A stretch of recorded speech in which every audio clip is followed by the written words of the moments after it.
my gosh, how cool was that? So that was Anthem.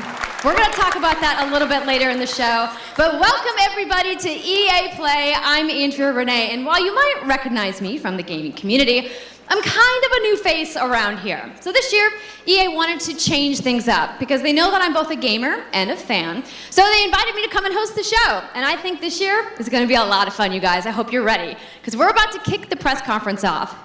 But before we do that, EA Play is more than just the show you're about to watch.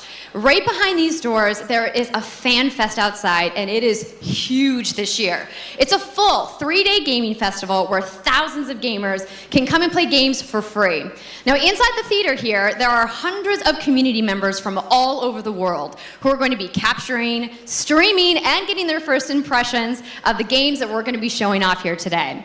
But before we can get to that, we've got some reveals, of course. We're going to kick things off with a look at Battlefield 5 multiplayer. Now, I know Trevor Noah gave you the first look. Yeah, we can clap it up.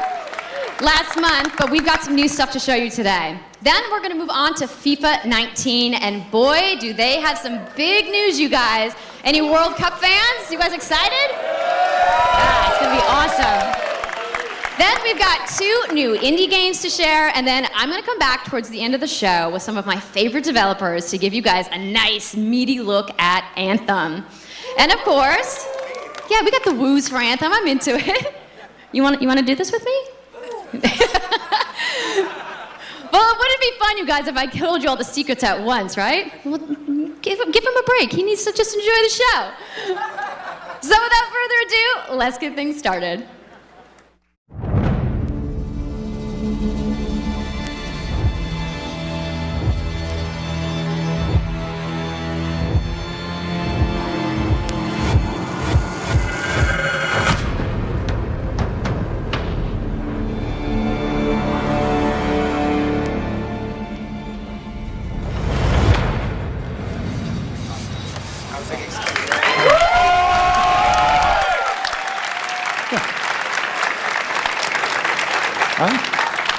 Right, it's time to kick this thing off. It's been 2 weeks since the reveal of Battlefield 5. And you know what? It's been exciting, there's been a lot of speculation, and so many brilliant remixes of a reveal trailer.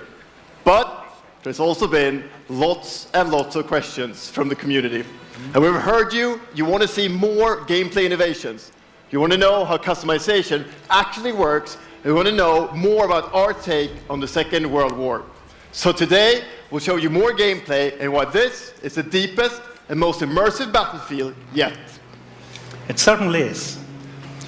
You will be able to dive and smash through windows to surprise your enemies.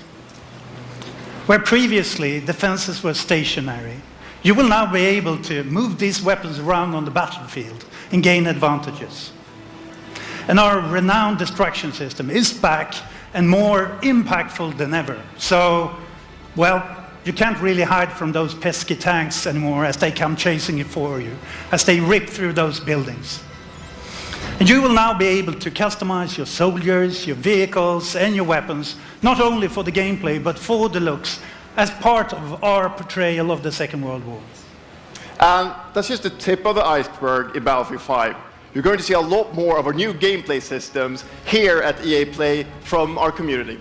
So let's talk about our single player in War Stories. Yes, let's do that. So we want to tell you about those untold stories that got us excited to start with on this game. It's about what you will see is really those moments of human heroism. It is about witnessing the war through the eyes of the men and the women who shaped the world forever. Real and relatable people facing the brutality of war.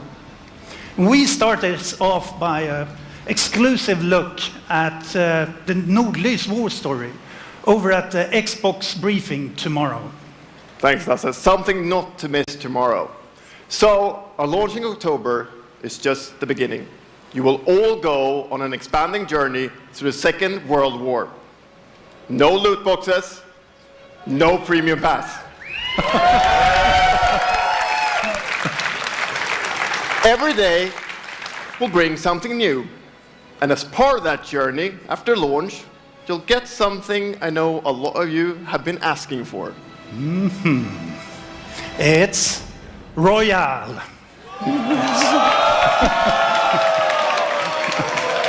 It's Royale reimagined for Battlefield. So we bring those pillars of Battlefield with destruction, team play, vehicles into this new experience. So we will bring you experience that you haven't played before in Battlefield or anywhere else. But more about that later this year. So with that, it's time to show you what makes Battlefield so special. It's the unmatched intensity of our multiplayer sandbox, and this time, it's even more epic, fighting across multiple maps and modes. Welcome to your next Battlefield experience, and this is your first look at ground operations. And this time, even featuring music.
Ikke en dråpe. Jeg elsker deg. Sus!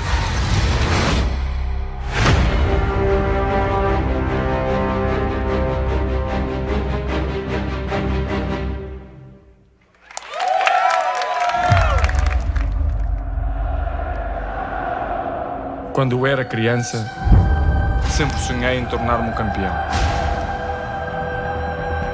É preciso determinação e vontade de vencer. Até mesmo nos momentos mais difíceis, tu tens de continuar a acreditar. Esta é a tua oportunidade de te mostrares ao mundo. Tu és um campeão.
That's the UEFA Champions League, the pinnacle of club football, where the world's best clubs compete and icons of the game like Gerrard and Cruyff cemented their legacies.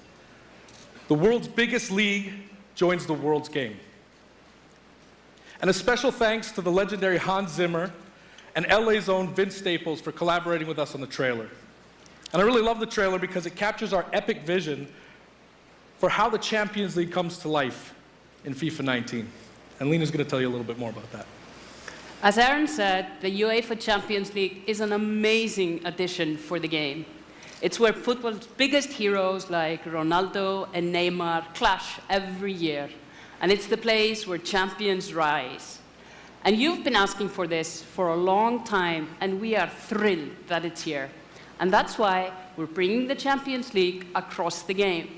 There'll be an authentic Champions League tournament mode. Your club will chase this trophy in career mode. Alex Hunter will pursue Champions League glory in your story mode, The Journey, and in FIFA Ultimate Team, there'll be live and authentic Champions League content. And we'll share more details on that, along with all our other Ultimate Team features later this summer. And all that's just the beginning. As you know, the heart and soul of FIFA is gameplay. And this year, we're giving you the tools to control the pitch in every moment, from your tactical approach to the match to each technical touch. And we know how passionate you are about gameplay, so we've worked hard to shape and refine our vision for FIFA 19 with input from our community. From hands-on tests with beginners to detailed feedback sessions with FIFA pros. And we're going to be sharing a lot more about gameplay throughout the summer, but what I can tell you right now is that the quality bar in gameplay was raised yet again this year. So we look forward to everybody experiencing the game on the hands-on sessions this week. And also, of course, we're extremely excited for everybody to play it when we launch on September 28th. And that's our FIFA 19 news, headlined by the UEFA Champions League. But I just wanted to take a minute to pause and reflect. Standing next to this trophy is a little bit surreal. You know, growing up, there's two iconic trophies that every young player dreams of winning. And for your club, it's this one, the pursuit of Champions League glory.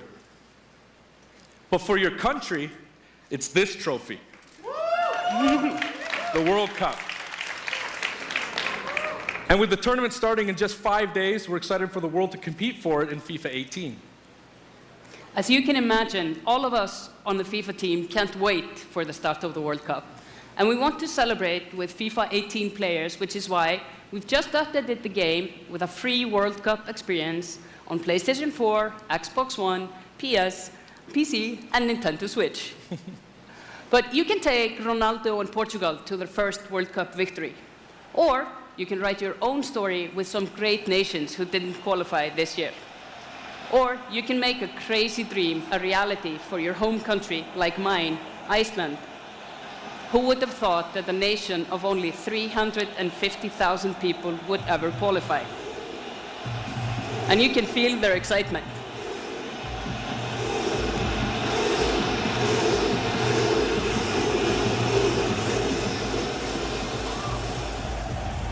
Apologies to any England fans in the room, that might still sting.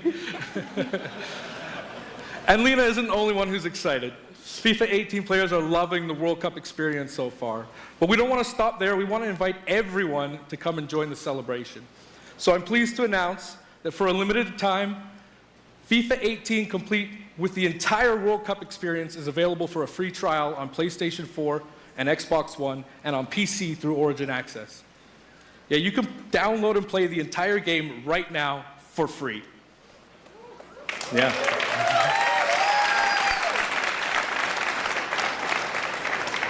So to kick off the trial, we've got some of the world's biggest creators who are going to be playing live at the end of the show, representing their nations in a little mini World Cup tournament. And this summer will bring so much more for FIFA fans. Plenty of FIFA 18 content centered around the World Cup, and we'll bring you all the details on FIFA 19. But in the meantime, let's all enjoy the World Cup. Thank you, and auf from Island!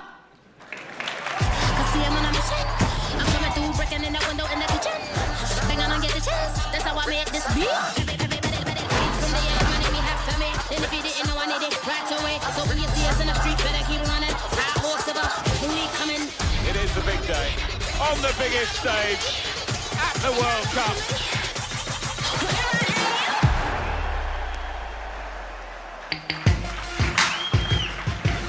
Good morning. EA Sports, FIFA 19. You know, the FIFA community never rests. 20 million people from 60 countries playing in competitive leagues this year. Well, the FIFA team never rests either, bringing the Champions League and the World Cup and so much other greatness to FIFA this year. We can't wait for you to experience it all. We've got so much to do here today, but I want to welcome you to EA Play. It's our third EA Play and our second one in Hollywood, and we couldn't be more excited to have you with us to share all the games that we have to show you. We've got lots to do, but before we move on, I'd like to share just a couple of things. The greatest disruption to the consumption of entertainment media in the last 5 years is the combination of streaming plus subscription. As consumers, watching movies, watching TV, listening to music, reading books has never been easier. And we believe that disruption is going to have a profound impact on our industry in the next few years. And so over the last couple of weeks, you will have seen that we announced a new team from Israel has joined Electronic Arts to help our investment to extend our thinking and extend our pioneering into this cloud gaming world. For many people, that's going to mean extending the experiences they already play on our partner platforms. For others, it's going to mean new games and new modalities of play across a whole variety of platforms. But for everyone, it's going to mean playing games anywhere, anytime. So this week, we've got a tech demo running. All of our games streaming in HD from the cloud to multiple devices that you'll be able to try out for yourselves. Now, it's not quite ready for full market prime time yet, but it is a promise of what we hope to bring you in the future. The second part of that, of course, is subscription. And we started subscription a number of years ago, and many millions of you have signed up and experienced the joy of being able to have full access to a great catalog of games. Today, we're announcing Origin Access Premier. So 3 things you need to know about it. Origin Access Premier will bring you all of our new PC games, starting with Madden NFL, back on the PC for the first time in over a decade. Then FIFA 19, Battlefield 5, and of course Anthem. And there'll be many more titles in the years to come. Second, you get access to the Vault, our library of over 100 games from EA and other publishers. And third, it will launch later this summer. So that's a little later in the year, but if you want to get started right now and experience the benefits and joys of subscription, come in and play a free trial of Origin Access, our base subscription, this weekend. Thank you and have a great show.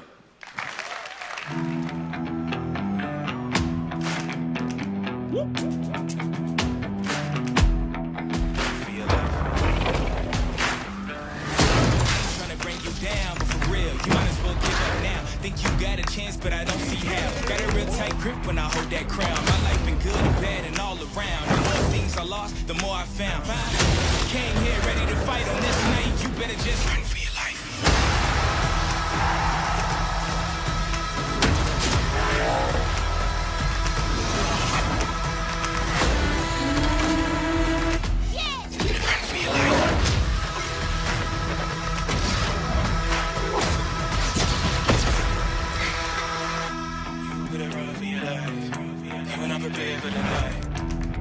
Run for your life. Hey everybody, what's up? So I'm here sitting inside the crowd at EA Play, and I just happened to find Mr. Vince Zampella here in the audience from Respawn. What's going on, Vince? How you feeling today? I'm feeling great. I love this stuff. I love seeing new games. I mean, someone's super excited about that man on PC, right? Yeah! So, you guys may have seen that Vince was tweeting yesterday, and there has been a bunch of speculation. So, you want to just get right to it? Sure. I mean, we're not ready to show all of our stuff yet. We're working on a bunch of stuff. It's amazing. The teams are kicking ass. But we wanted to bring a little tidbit. So we've been working with Lucas on getting the name and kind of the setting for what our Star Wars game is going to be, and we're going to talk about it right now. Oh, you guys got any guesses? I bet you the internet is going wild right now. I hope so. So the Star Wars name is Jedi Fallen Order. Woo!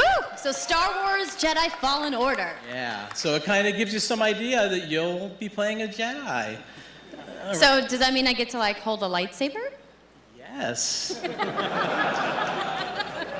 So Vince, you got anything else? Well, it takes place during the dark times. Trying to be a little vague here, but when the Jedis are being hunted, so it's going to be spectacular. So for all the hardcore nerds out there who want to know where in the timeline, between which episodes is it? Between 3 and 4. Okay, all right, between 3 and 4. That sounds like a nice time. You got any other tidbits? No? It's not a nice. It's a dark time. It's a dark time. Bad time. Does that mean it's going to just be all dark and serious? It's amazing.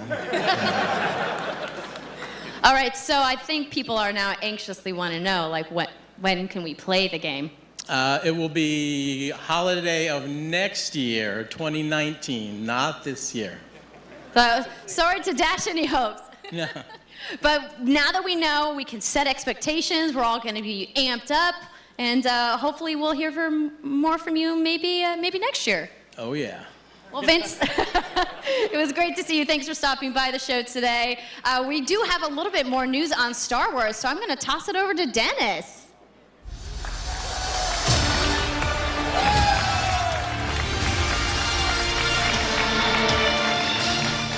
Hello there.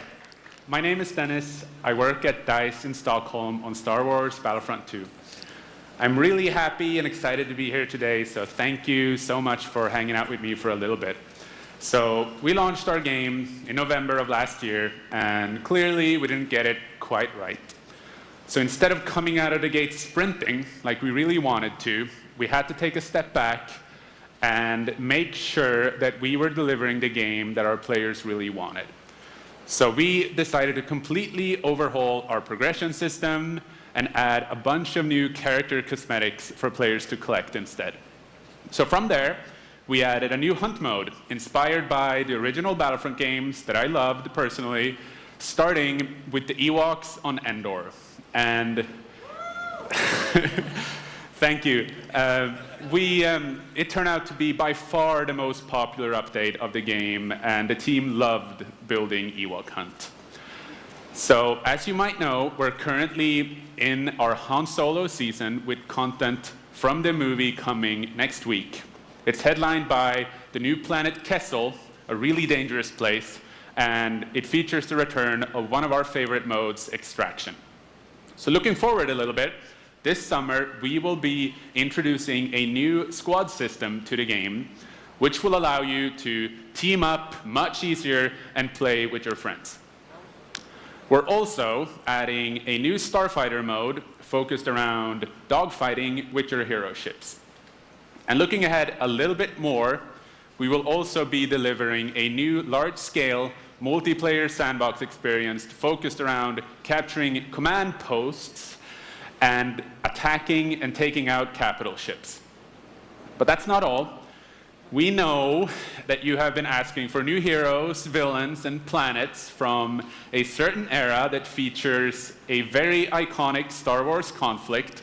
So I'm excited to confirm that Battlefront 2 this year will be going deep into the Clone Wars.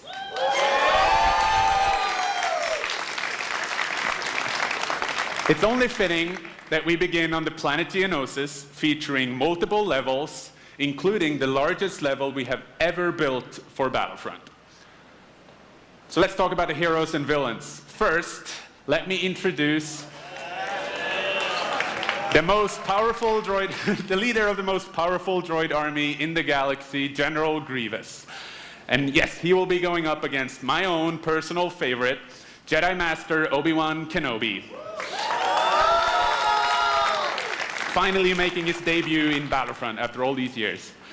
But we're not done. That's not it. They will not come alone. Joining them is the Dark Lord and leader of the Separatist Alliance, Count Dooku, as well as someone to bring balance to the Force, Obi-Wan's unruly Padawan, Anakin Skywalker.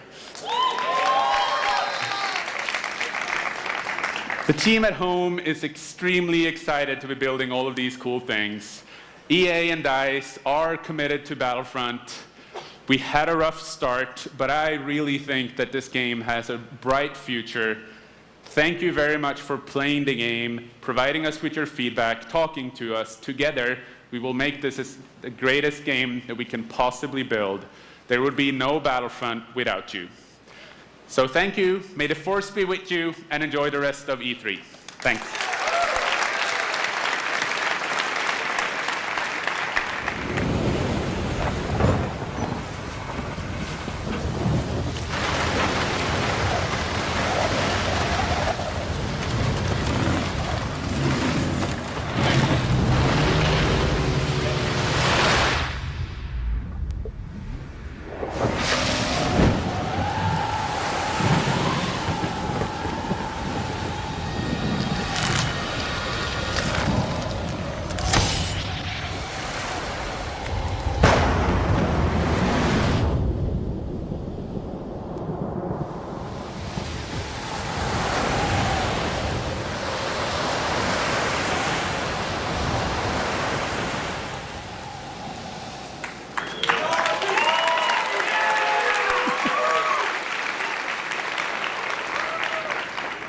Hi, it's really good to see you. In Unravel, we used yarn to symbolize love and the bonds between people. In our new game, we tear that bond up right at the start. You lose everything, including your spark. But when things are at their darkest, you find hope. And you form a new bond. And your spark is rekindled. And it leads you off on an adventure. So welcome to Unravel 2.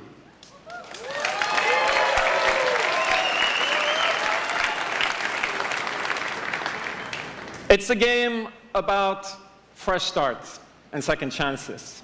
These two little souls who refuse to give up and who build something new and beautiful together. And the whole game is inspired by that spirit of optimism and togetherness. You see, it's all made to be played with two characters. You can play it alone, or you can play it in co-op with a friend, but there's always two characters there, sharing one yarn and working together to get through this adventure. This game, it's quite different from the first. It's both friendlier and more challenging, but above all, it's a lot more playful. And we think it's a worthy successor. And I want to show it to you now, so I brought some help. So please welcome Michael to the stage. He's a producer at Coldwood. And we're going to try to show you a little bit of what I'm talking about how you can play the game in co-op with yourself, essentially.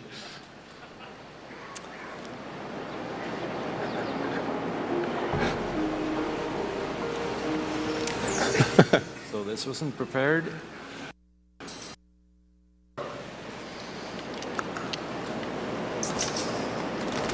So when you're playing it by yourself, you can essentially pick up the other character and carry them along through the more fast-paced segments of the game. And we actually tried to include a bit more of those because we figured that since it's a co-op game, we wanted to have more like thrill and danger and kind of wow moments. Places that were like fun and exciting.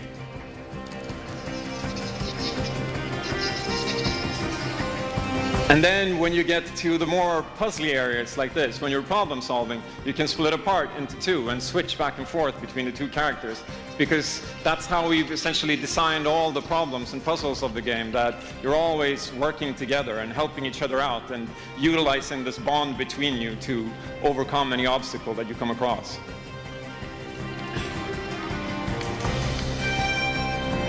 So I guess I'll jump in at this point. Yeah, come join me. So I'm going to be the red one. Okay. You'll be the blue one. I'll be blue. A little celebratory flip there.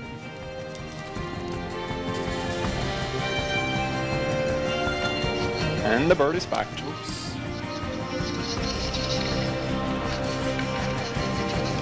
Okay, playing it safely now. Oops. I'll swing. All right. Nice. And I'll catch you. There you go. Can I swing now? Okay, you go ahead.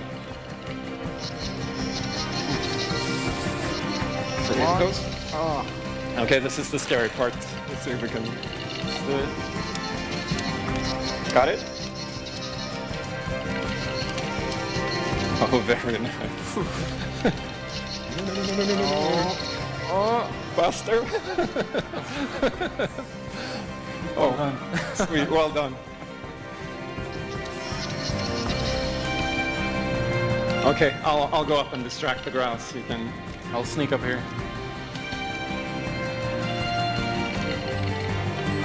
Okay, your turn. Yeah, look at me. There you go. keep him over to the left. Now I'll go. All right. I'll pull you up. There you go.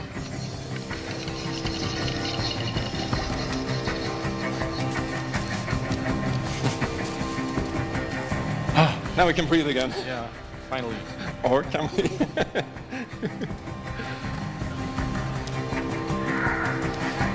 So that's a quick little look at Unravel 2.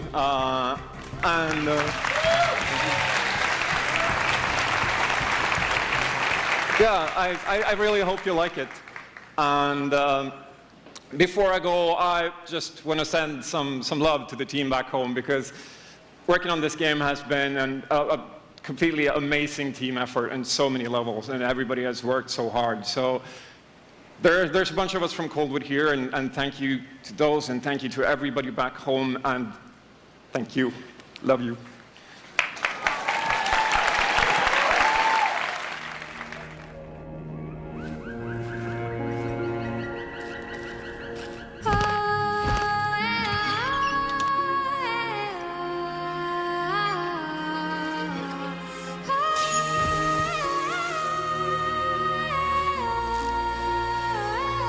Till queendom come, till queendom come, my queendom come, my queendom come. The sea waves are my evening gown, and the sun on my head is my crown. I made this queendom on my own, and all the mountains are my till queendom come, till queendom come, my queendom come, my queendom come, my queendom come, my queendom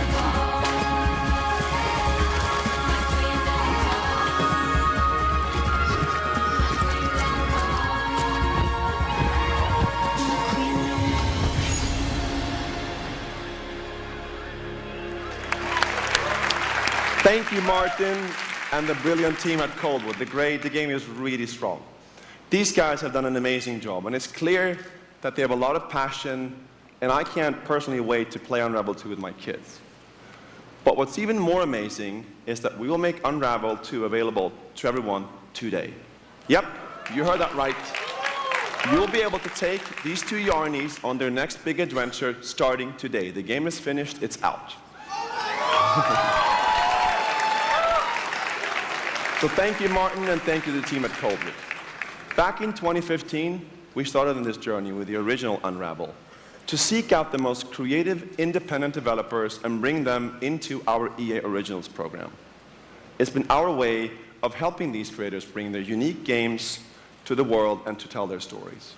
And last year, if you remember, Joseph Fares was up here on stage representing his team at Hazelight and The Way Out. And I think we all kind of remember that. And you might even remember him from the Game Awards as well. I think I did. Anyhow, in March, that game caught fire. It's innovative, it's fun, and it's something fresh and new, and you all loved it. We saw over 2 million players in the first 2 weeks. And A Way Out is such a huge success that Joseph and his team are expanding and moving into a new studio. So stories like this drive our industry, and it's why we will continue to work with independent developers to help them realize their dreams. Which leads us to our next EA Originals title, from a little game studio in Berlin called Joe My Games. When I met this team and I saw the game, I was instantly drawn to how personal this story was.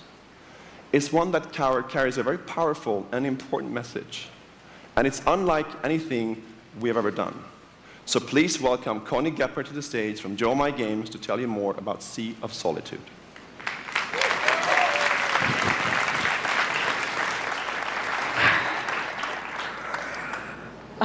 Thank you, Patrick. I still remember during the pitch how enthusiastic Patrick was, and that afterwards, like, our whole team, including me, were super excited. It actually feels a little bit the same right now. I'm pretty excited, maybe a little too excited.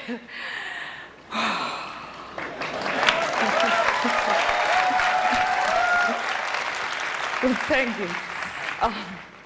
We are Yomai, a small indie game studio from Berlin, and we are developing Sea of Solitude, or SOS as we call it. The whole journey from the very first concept to actually becoming a part of EA Originals is simply amazing. Let me tell you more about our game. When humans get too lonely, they turn into monsters. This is at the core of everything you will see, hear, and hopefully feel while playing SOS. What makes this underlying concept so important and so unique is that nearly every human being can at least somehow relate to or remember the feeling of being lonely. In my case, I started writing the story when I felt the loneliest in my life. I think as an artist, you process your emotional world by letting it out and putting it into your art. I'm still amazed how the concept seems to just float out of me right into the hand and onto the paper. I think this is also why so many people can instantly connect with the game, because it's not a made-up story, even though that it takes place in a fantastic setting. In SOS, we try to show how people experience different kinds of loneliness, but also how outsiders, friends, and family see those who struggle. We achieve all this in playful ways so that players who want to simply enjoy a fantastic experience can do so. But player who wants to look a bit deeper can reveal a whole emotional world beneath it all. Sea of Solitude is about a young woman named Kay who is suffering from such strong loneliness that her inner feeling, the darkness, the anger, the hopelessness, worthlessness, turns to the outside and she becomes a monster. The game is about finding out why this happened to her, but also how to turn her back into a human. Ultimately, the goal is to bring all those emotions into balance. Some needs to become bigger, some would be better off a little smaller, but to embrace even your destructive part or your self-doubt in the same way you embrace your joy or your hope. This is what being human is all about. And that's what our game is all about. Thank you. Is this real?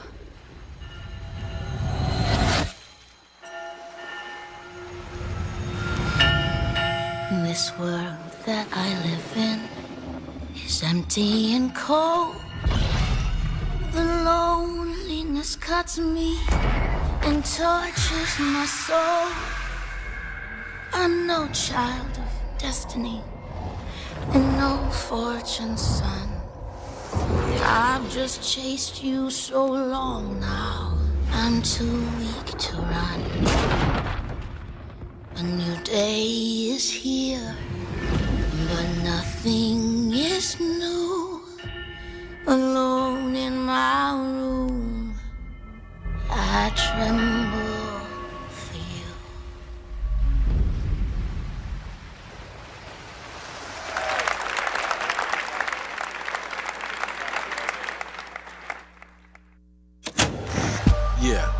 I'm the one. But I'm not the only one. We are the one. We can shut you down, and we can put you on an island. Crossover. Gather. Gang. And we're balling. Be ready. Because we're coming at you with the squad. Say it how you want. Trust the process. Run as one. Call next. Or be the answer. As long as you hold your course.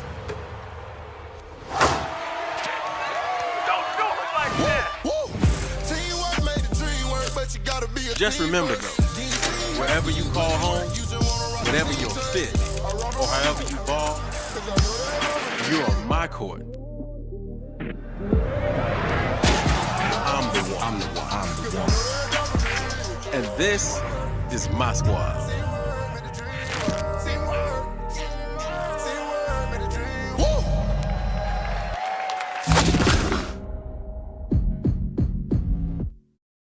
My name's Shea Kivlin, aka Young Kiv. I'm from Seattle, Washington. The only goal of mine is really to win the Madden belt. Kiv's been going after that belt since 2016. At some point, he's gonna need to get out of this quarterfinal and claim a major. It's a big night for Young Kiv. He's been stuck at the quarterfinals. And here he is now in his first championship game, looking to accomplish a goal. 3rd and 4, throws it low. T.Y. drops it. That was a phenomenal read, and Trini's got the lead. 40-19. I hate losing way more than I love winning. Oh, we have a credible matchup. It's a rematch. Can I be the one to touchdown, Kev. He throws it high, and Young Kev is going to be your champion. Can I play you again? You want to get smacked again on TV? Every face, no. Madden 18 champion. He's finally done it.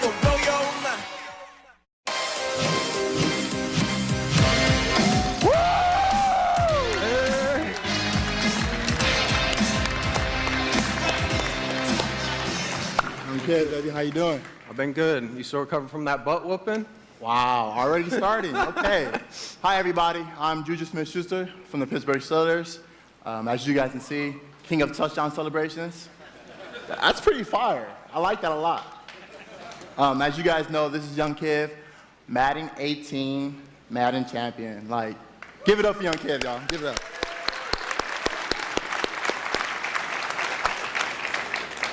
Young Kiv. How has it been, your success and your path, to where you're at today? It's, I've always been a competitor. When I was in high school, I was playing baseball, I hurt my arm. So then I picked up Madden, and at first, I was really bad. I was getting blown out online, but I kept at it. I put more and more time into it. Eventually, I made my first tournament, but I had a big decision. It was the same time as my graduation. Wow, okay. So the key to be the #1 player in Madden is to hurt your arm in baseball. That's number one. Number two, you said you had the decision to go to your graduation or go to the tournament. So, what did you do? I chased that money. I still got my diploma, but I chased that money. There you go. We're out here chasing money. That's awesome. Okay, now the past few years, how has it been for you? I know you had some ups and downs. It's been tough. I've had a lot of devastating losses. I've been so close so many times. I made the final on TV and got blown out by all those losses. It made me gain a lot of mental toughness, and that's how I got this belt. That's awesome. That belt is so amazing. There's a lot of, bling on that belt for you. Well, today, EA Play, first look at the Madden 19 trailer. Super excited. It's going to be so fun. It's lit. I honestly wish I can stay right here and talk to you guys forever, but I'm not going to board you guys. We're going to go out. I'm going to try to take this belt, round 2. So we're out. Have a good day.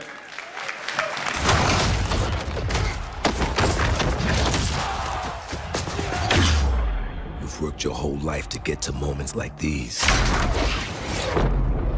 To the very top of the mountain. You battled through the pain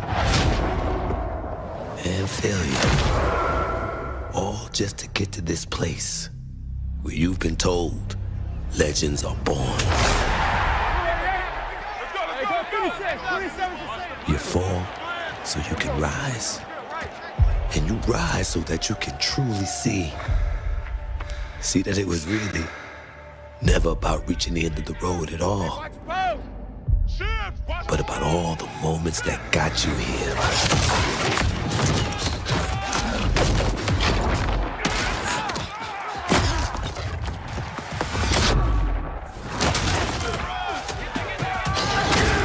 So, if you were in their position, would you let the moment define you? Or will you define the moment?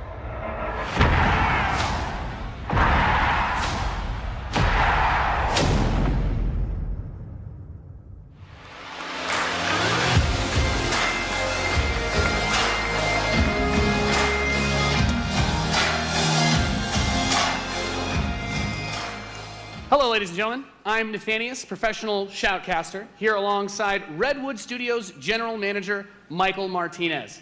How you doing today? I'm super excited to be here. Yeah, we're going to do this presentation a little bit differently and give you your first look at a brand new mobile game in a live, winner-take-all, head-to-head match. Michael, why don't you tell us the rules? Sure thing. The objective is straightforward. Destroy the opponent's base to win. Unit control, super simple. Just tap the destination, unit automatically moves there.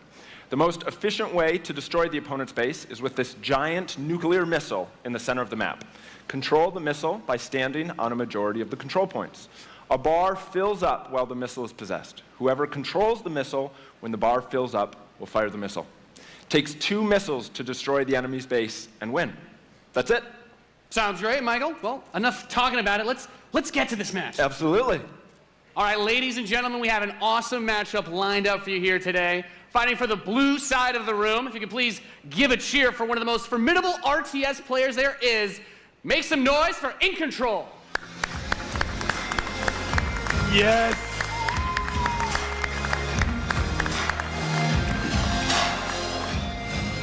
His opponent, fighting for the red side of the room, a competitive mobile gaming phenomenon. Please join me in welcoming to the stage Nick at Night.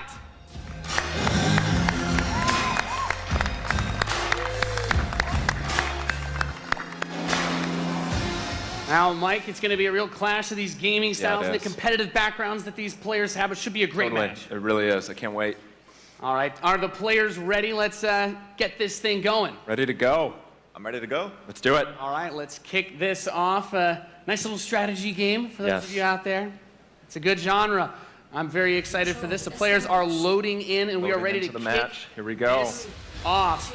As the players' bases have been deployed and the action begins like any strategy game. Economy will be the focus. We have a harvester to start things off. Nothing too crazy yet. Nothing too crazy. Now the infantry is going to come out to hold that top point. Both players, of course, trying to take that position. Nick at Night being able to reach it a little bit first in a strategy game. That flank position that In Control is going for on the top side, also very important as Nick at Night's forces have to circle around the center. Right, let's see if he's able to create a 2-on-1. Is he able to get there? Looks like he's getting there. Here comes GDI with a Rhino. It's going to rip up those infantry. Yeah, going for the anti-infantry. And like any strategy game, the units that you're going to use when you deploy them will have a huge impact. Your micromanagement of your forces and protecting that economy as well. Yep. Nick at Night with some attack bikes in the top. There he is. And In Control placing the turret on the top right side to help cover that Rhino as attack bikes move towards the northwest position. We can see that the missile is beginning to ready and firing that. That takes out half your base. The most important objective on the map is to hold those control zones. Right, and In Control making a lot of progress to that far right side of the match. Yeah, he's done a great job of holding that down with the turret, and now he's redeploying his vehicles to the south side, bringing out more infantry to deal with the attack bikes. And as that economy ramps up, of course, we're seeing bigger and more powerful units come out. We have there the drill pod coming in the left side to help flank Putting those some flamethrowers. Right, absolutely. Again, those are going to tear through those infantry. Yeah, and In Control brings out his first tank. That's going to be used to try and help push back these smaller forces as he makes his way to the south side. That missile passing halfway now. Both two zones in control of Nick at Night. He will have the missiles. We see it starts to point towards In Control's base. Let's see if In Control can get around to that top corner, able to halt that missile. He does contest the missile, putting it into the yellow position. Yeah, very important, of course. Blocking the pathing of those units is another big factor for this strategy. Holding those locations is so crucial as In Control begins to secure the northwest spot. Another tank's going to come out from Nick at Night to take it out, but now he's bringing out the Pitbull as well to help lock down that north position. This missile is very, very close to firing. Let's see what's going to happen.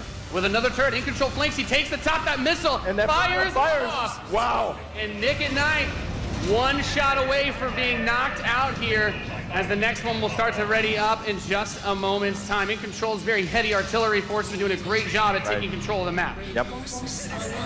And we can see as more of Nick and Knight's forces move up towards that north position, those harvesters, of course, very crucial, very important to protect those, as your economy allows you to get these big late game units. The units are going to come out a bit more slowly as you get more of them on the field.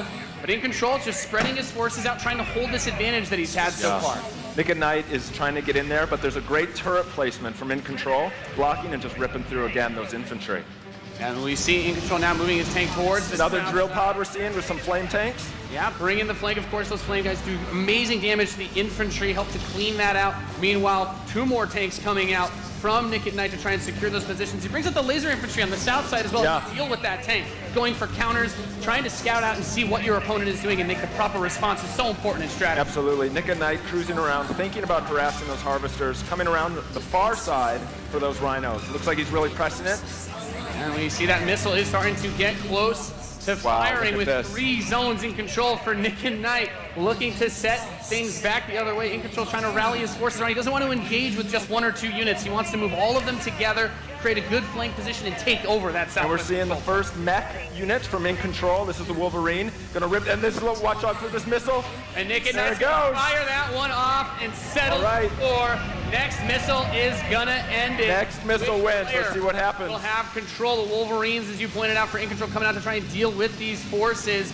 But Nick at Knight's done a great job of getting map presence and now also harassing the economy of In Control. There he is. Yep. Wow. Okay, we've got our first mammoth tank on the board. If In Control can get this in position, he's going to do some serious damage. That missile just past halfway ready. He's also bringing out his first air unit to deal with those. A lot going on here. It's got a lot of range, that big boy, and In Control just needs to hold. This missile is nearly going to fire. It can be stolen at any point. Where's it going to go? Is he going to be able to get it off? He's got it, Max. There it is! He's gonna take it. Defeating Nick at Night here 2-1. Dude, that was epic. Amazing. What a match. Thank you so much. That was awesome. Any thoughts, guys?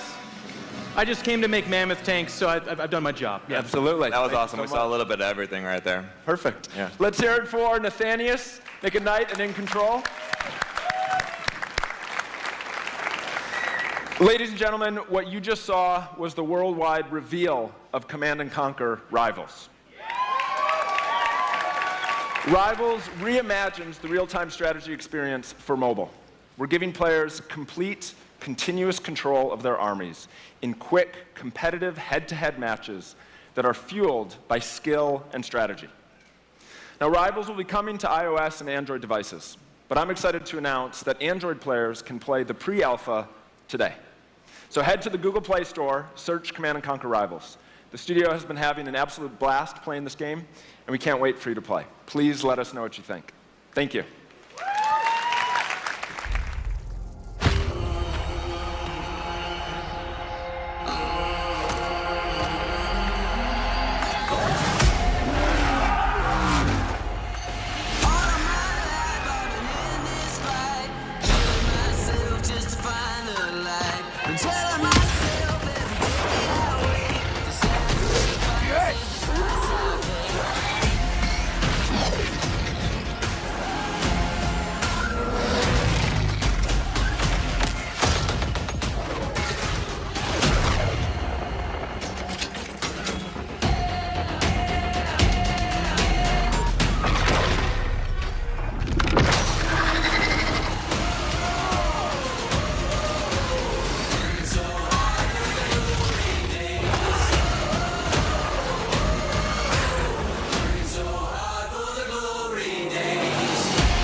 Command & Conquer for a new generation. Now, before we close the show with a spectacular epic anthem, I wanted to share a few final things. I am blessed to be able to work with some of the most creative people on the planet who come to work every day to create amazing entertainment. And what I can say about all of those teams, and what I can say about us, is that we are always trying to learn and listen and strive to be better. And so, as you look at the 10 experiences that you're going to see today, and as you play games this week, there's some things we hope come through. First, that at the very core is choice, is that you as players get to choose how you play, what you play, when you play, and what devices you play on. That in making those choices, you feel you are treated fairly, that no one is given an unfair advantage or disadvantage for how they choose to play. That for every moment that you invest, we know that you put so much of your life into the games we make, and that for every moment that you invest, you feel like you are rewarded and you are given value for that investment. And most importantly, that the games are fun, that we move past the grind, and that these are experiences that truly enhance your lives. And so, as we think through all the things that we're trying to do, know that we want to be better, and that we want to make great games. And that as much as we love making games, and as much as you love playing them, there's something that is even greater that we can do together. The power of this community when we come together to do amazing things is profound. Last weekend was the 3rd year of our Play to Give program, where we show the world how the power of play can be a positive force for social impact. Millions of you out there participated in 9 in-game challenges in our games, logging millions of hours in support of Play to Give. And to celebrate that, we contributed a total of $1 million to 3 charities that share our vision for a more inclusive world. A world where representation and equality are not something we strive for, they are the standards. And where bullying and exclusion are not an everyday threat. These 3 organizations, the United Nations He for She, PACE's National Bullying Prevention Center, and Ditch the Label, an anti-bullying organization, all are doing great work, and we're proud to support them through Play to Give. And thank you for your support. Thousands of us at EA and millions of you together doing immeasurable good because we love games. Thanks for being with us, and thanks for the incredible privilege of making games for all of you. Now, without further ado, let's take a look at Anthem.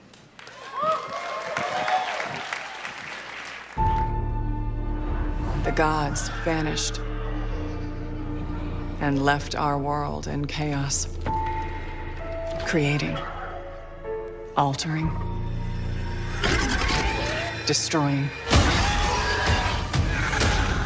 The anthem is all that remains.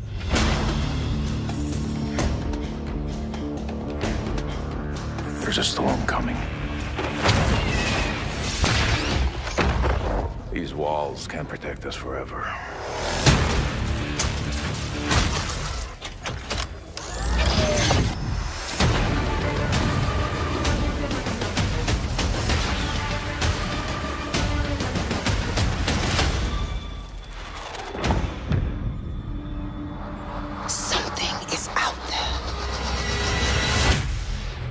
To destroy us all.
You guys, I've seen it a couple times, and it's still cool every time I see it. So I know all of you, like me, have had tons of questions about Anthem since last year because we're all BioWare fans. So we're going to do something a little bit different for the rest of the show, and we're going to take a deep dive into Anthem. So I'm going to bring out some members of the BioWare team to chat with us. Ladies and gentlemen, please give a warm welcome to Casey Hudson, Mark Dara, and Kathleen Rutzard.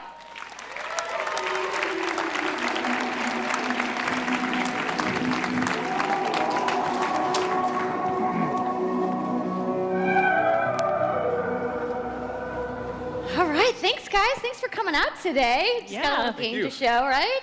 Yep. It's going to be very exciting. So Casey, we're going to go ahead and just jump right in and get started with you. So now, we know that you all started, or Casey, you started your career at BioWare way back in the day, but you took a couple years off. But before you came back, you actually worked on Anthem before you left. Yeah, that's right. So, you know, first of all, it's amazing to be back. It's awesome to be making games for BioWare fans. You know, we have the best fans.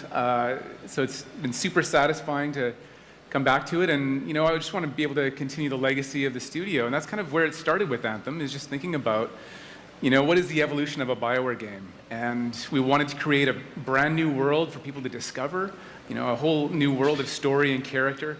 But we also wanted to do something that was, you know, more of a dynamic and living world, a game that would change every time you came back and played it. We also wanted to do something where, you know, if you wanted to invite your friends into it, then you could do that as well.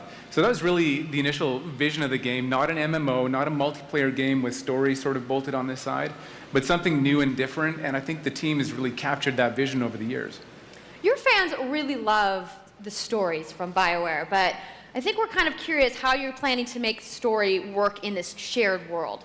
So a great story for BioWare is really about characters that you can have a connection with, choices you get to make, and feeling like the story is about you. In a lot of multiplayer games, those things get diluted because you're mixing multiplayer and storytelling into the same areas. Now you can build a solution to that, but you have to really build it into the core of the game. And that's what we've tried to do with Anthem. It's what we call our world, my story. So when you're out in the open world, the world is really dangerous and you're focused on your mission. And this is where other players get to play with you. The thing that's really interesting about this, it's unique for Anthem, is that this is a living shared world. So whether there's weather or it's nighttime, what we're experiencing together. Everyone that's playing Anthem at a moment is seeing the same thing. And this is what we mean when we talk about our world. It's a shared world that we all experience together. But then when I finish my mission, I come back to a base like Fort Tarsus. And this is a single player experience. I turn in my rewards, I talk to some characters, I experience the choices of my action. And this is where your story really lives and breathes. And by doing it this way, we're able to combine that impact and agency of a single player story with the fun of teaming up with your friends to play co-op in combat. And we're also designing it so that we can add story for years to come. So one of the first things that we hear when, from our community is they want to continue to play in our worlds. When they've finished Mass Effect or Dragon Age, players want more story. And so we've designed Anthem in a way that we can actually add more story for years to come. And it could be anything. A new moment with a character that you've grown to love, or an event in the world that deepens the lore, or an entirely new storyline and plot. Well, I'm certainly not going to complain about more story. I don't think anybody out there is going to either. So Kathleen, I wanted to ask you, from a writing perspective, since you are the lead writer, can you speak to what it's like to create a new world like Anthem from the beginning? Well, what's really exciting for us, and not just the writers, but all of the devs, the designers, the artists, is that we're creating something new and mysterious for players to discover.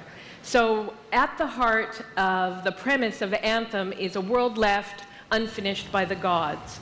But the gods left behind their massive tools, and those tools are in constant conflict with this unknowable force called the Anthem of Creation. And the chaos of those things pushing against each other means that the world is constantly being reshaped in new and unpredictable ways. Yeah, violent storms, mutated creatures, gigantic monsters. It's a dangerous environment that you need to wear a suit of powered armor, a javelin, to be safe in.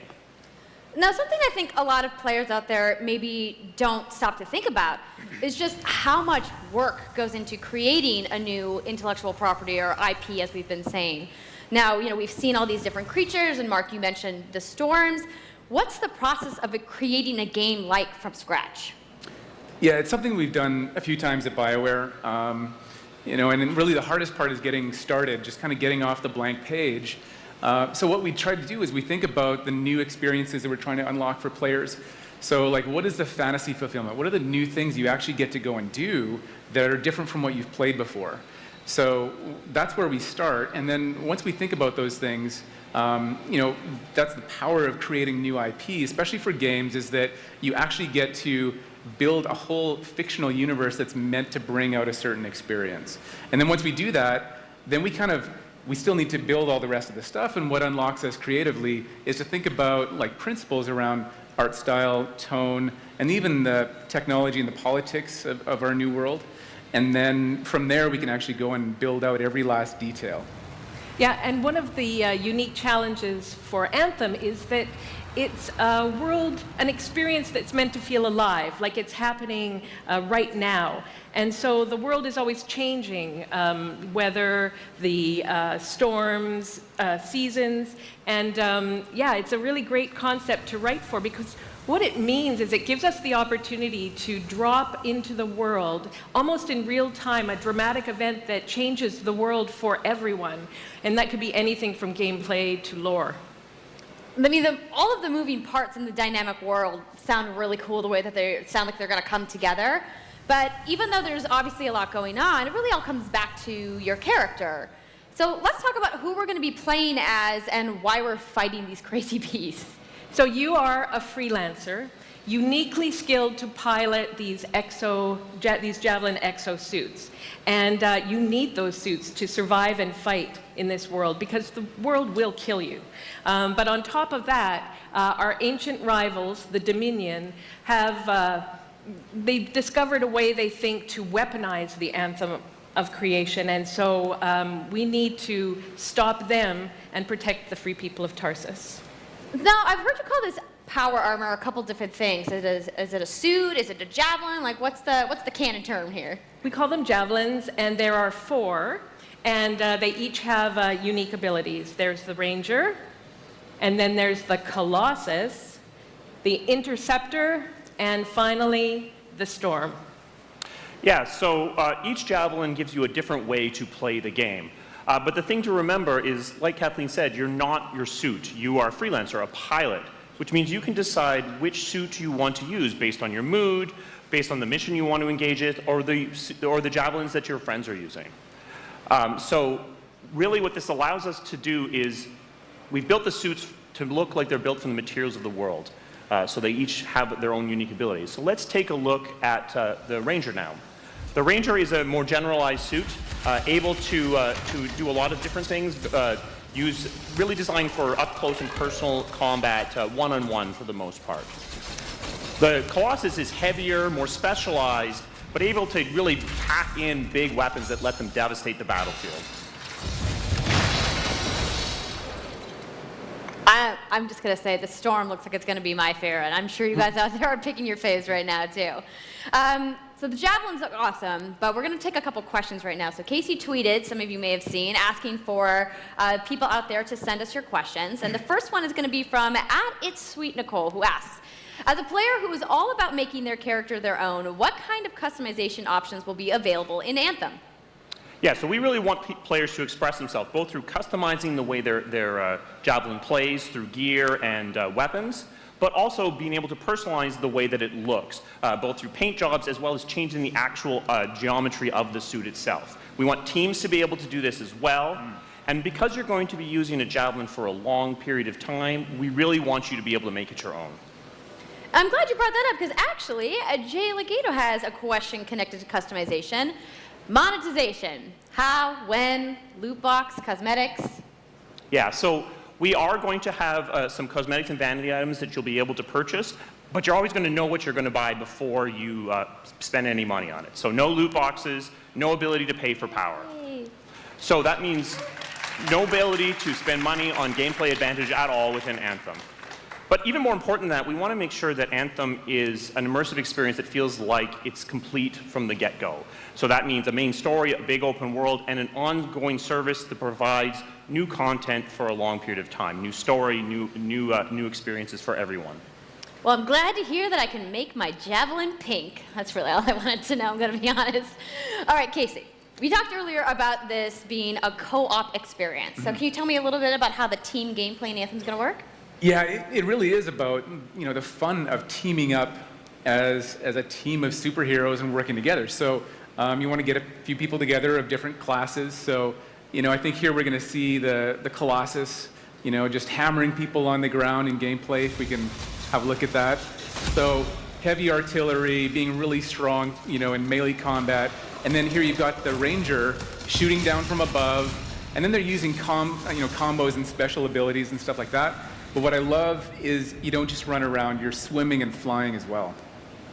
So it's interesting because at the Slate Tones wants to know, how will you balance multiplayer with single-player storytelling? So Anthem's really built around trying to combine the impact of having your own personal story with the fun of playing with other players. But we really want to make sure that, that playing with other people feels like a choice. So for people that want to just experience the story, you're going to be able to do that. Now, going out into an open world like this by yourself is going to be a little bit more challenging than if the team of 4 people. And we've really tried to balance the co-op experience to be fun, even for people that don't normally engage in this kind of thing. So I really hope that everyone at least gives co-op a try. Okay, that's good to know. If you want to roll solo, you can, but it's just going to be a little bit more difficult. Well, I know you all are on the edges of your seats. How about we show a little gameplay? Yeah? You guys want that? All right, so Kathleen, I think you're going to set this up for us? I will. So, you and your friends have decided to play a mission called Scars and Villainy. The Scars have put together an acid-based super weapon, so you got to take them out. So you start in the Strider, which is like a giant walker, and it's your forward base of operations.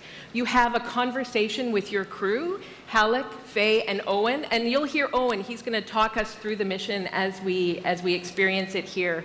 And yeah, then you just get into your javelin suit and you head out with your friends. All right. Well, thank you so much, Mark, Casey, Kathleen, for talking to me about Anthem today. We're going to go ahead and roll the gameplay now. Enjoy, everybody.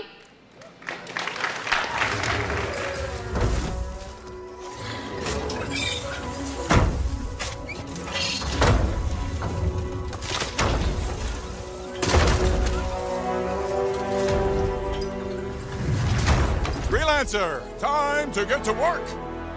Faye said these bastards made some kind of acid. They're using it as a weapon. So, find where they're making this garbage and shut it all down.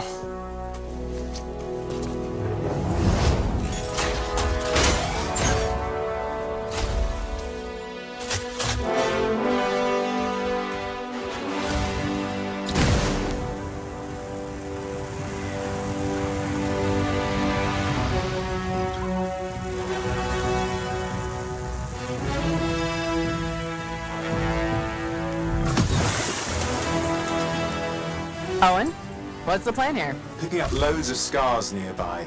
Take a look around the area, but be careful.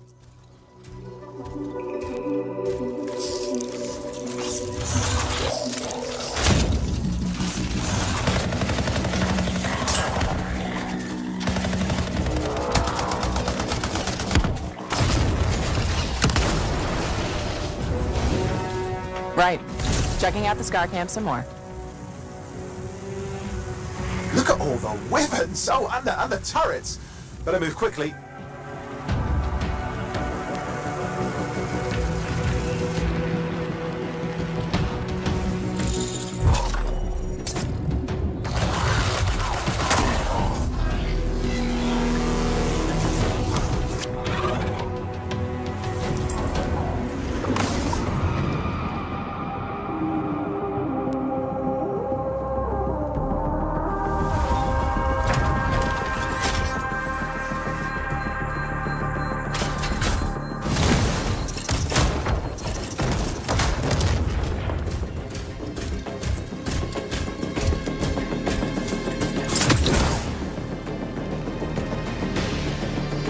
There's a Shaper relic. Wait, something's odd. Get a closer look, would you? See those radiant pieces of energy? They're echoes from the Anthem of Creation. Loads of scars nearby. Be careful.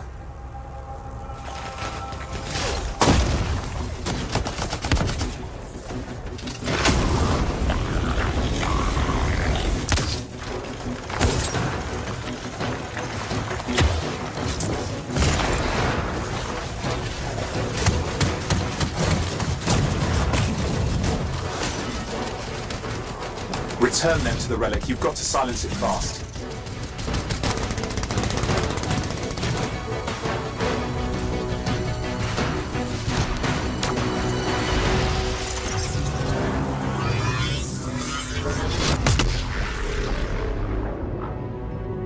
It's gone silent. Disaster averted. Do you think we get a bonus for... Wait, something's happening. What the hell was that? I think that was whatever laid all the eggs around here. The sound came from below your position.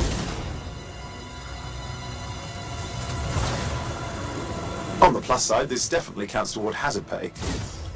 There's a trail of this acid gunk leading down. Follow it, and we should find the source.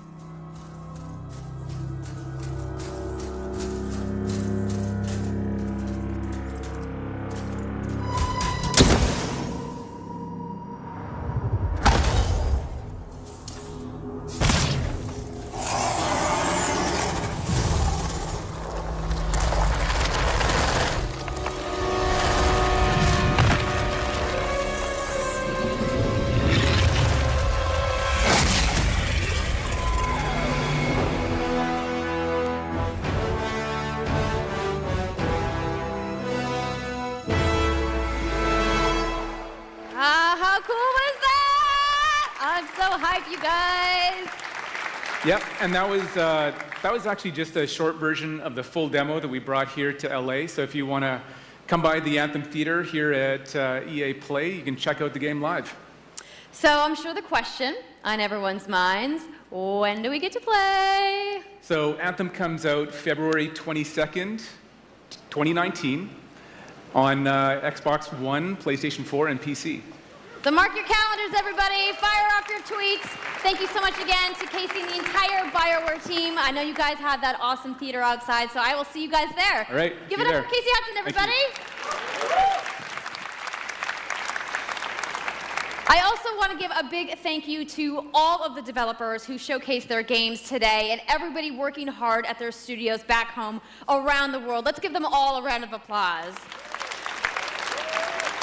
Now, some of what you saw today, you guys have to wait to play. But you guys, EA has so much available right now. Now, for those of you keeping score, you can get your free trial of FIFA 18's World Cup today. And Andrew told us about the free trial of Origin Access. Yarny is back with a buddy in Unravel 2, which is also available today. Plus, you can take on your friends in Command & Conquer Rivals starting today as well.